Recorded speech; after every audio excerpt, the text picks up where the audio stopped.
Les amis, il faut que je vous dise une chose super importante aujourd'hui, qui va vous aider à progresser beaucoup plus rapidement. C'est souvent d'ailleurs ce qui va faire la différence entre un joueur débutant et un joueur, on va dire, intermédiaire. Pour moi, la plus grosse différence entre ces deux types de joueurs, c'est de savoir repérer quand il y a une opportunité de combinaison.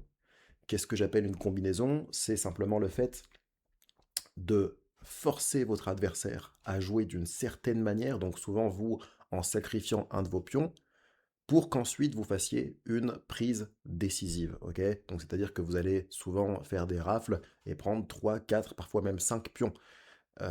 Souvent, les combinaisons les plus intéressantes peuvent monter assez haut en termes de prise de pion. Donc ça va être très intéressant pour vous que vous sachiez développer ce côté-là, ce côté observateur, et surtout ce côté créatif, très important. Donc en permanence, avant chaque coup, il faut que vous vous demandiez est-ce qu'il n'y a pas une opportunité de combinaison.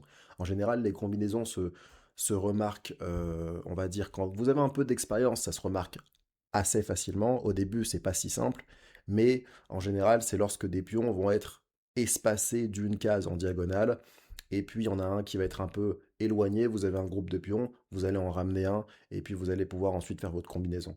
Pour le moment, si vous êtes débutant, ça peut vous paraître un peu flou ce que je dis, il n'y a pas de souci à ce niveau-là, vous inquiétez pas. C'est d'ailleurs le but de cette vidéo, c'est de vous montrer trois combinaisons assez simples qu'on peut retrouver d'ailleurs hein, très souvent dans des jeux classiques, hein, débutants, intermédiaires, même experts, euh, et qui peuvent en fait vous sauver votre partie. Ok? Donc sans plus attendre, on va commencer avec la première que vous voyez à l'écran. On a trois pions noirs, donc nous on est les noirs.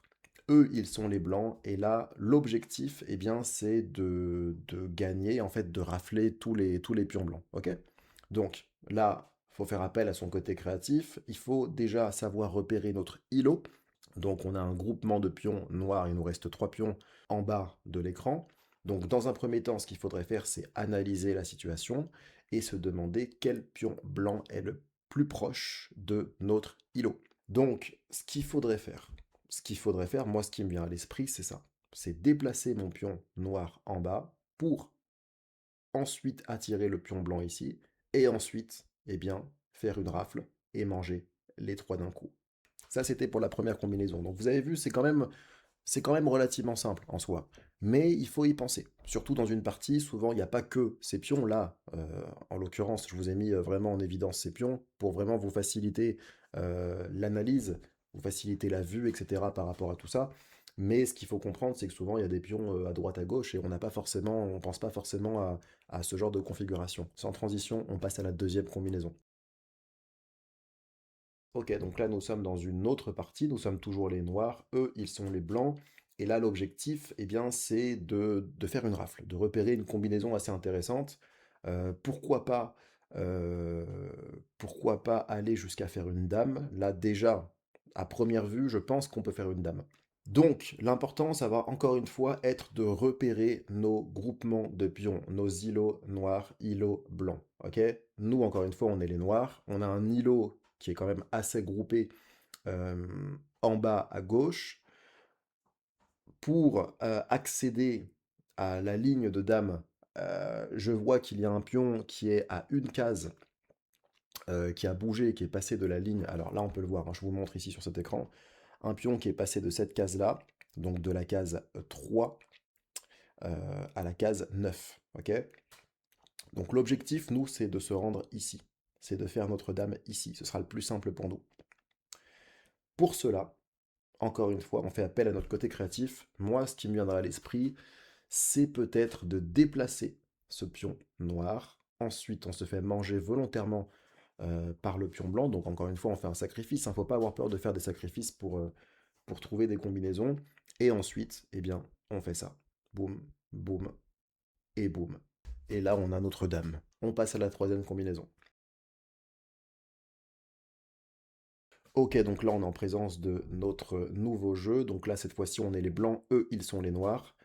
Là, encore une fois, on fait appel à notre côté créatif. On n'hésite pas à prendre quelques secondes pour analyser. Je repère mon îlot blanc toujours, donc ma concentration de pions sur la droite. Je remarque que j'ai un pion isolé en bas. Eux, Ils ont des pions quand même qui sont assez dispersés. C'est important de le préciser. Donc là, qu'est-ce qu'on pourrait faire? Si j'avance ce pion ici, qu'est-ce qui se passe? Ce pion noir va passer ici, on va encore plus l'isoler et ça va être très compliqué pour moi de faire ma combinaison. Et en plus de ça, ça va être très dangereux parce que, eh bien, il va se rapprocher de ma ligne de dame. Donc je n'ai pas envie de faire ça. Si j'avance ce pion-là, qu'est-ce qui va se passer? Je l'avance ici, euh, il va rien se passer de très intéressant pour nous, hein. Certes, on va un peu avancer, mais on ne sera pas forcément plus avancé, on va dire.